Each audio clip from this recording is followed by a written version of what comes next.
Արաքելական եկեղեցու բնաջնջումը, հավատի ջարդը եւ քրիստոնեության աղավաղումը Հայաստանը Ադրբեջանի կազմում Նիկոլի երազանքն է եւ տարածքների կորուստը ու ցեղասպանությունը Նիկոլի մեղքերից մեկն է։ Այնուամենայնիվ, աշուն է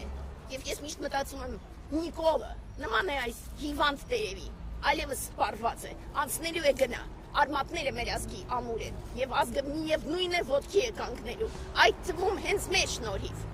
Եվ այդ պատճառով մենք ներկայացնում ենք նաեւ ճշմարիտ հայելիները։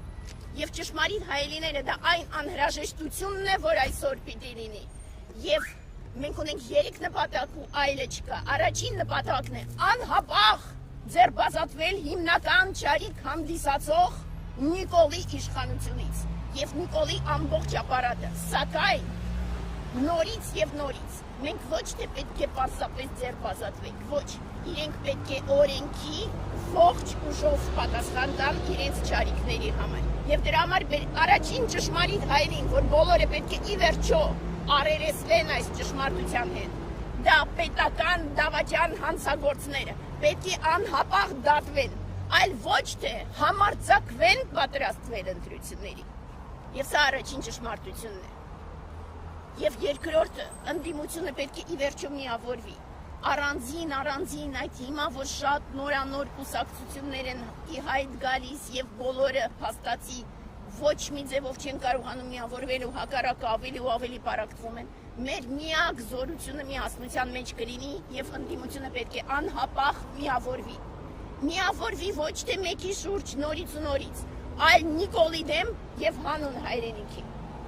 Մեր երկրորդ հիմնարար նպատակը, որ պիտի լինի, դա ամբողջ հայկական ուժերով գտնել ճանապարհը, որով հնարավոր կլինի Հայաստանը այս սարսափելի իրավիճակից հանել։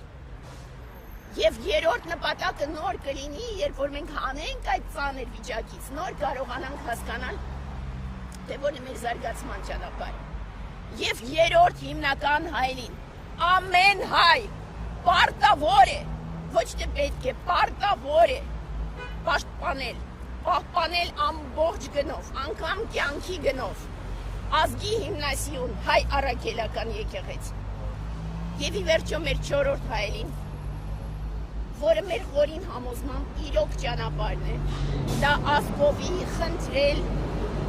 գերաշնոր Միքայել Սրբազանին, տալու իր գերաշնոր համաձայնությունը դառնալու Հայաստանի Հանրապետության վարչապետ։ Ես հատուկ ընդգծում եմ, ոչ թե լինելու համատեղ թեկնածու, ոչ թե լինելու առաջնորդ, ոչ, խնդրենք, որ ինքը համաձայնվի դառնալ Հայաստանի Հանրապետության վարչապետ։ Եվ ես հավատում եմ, որ դա կլինի։ Ձեզ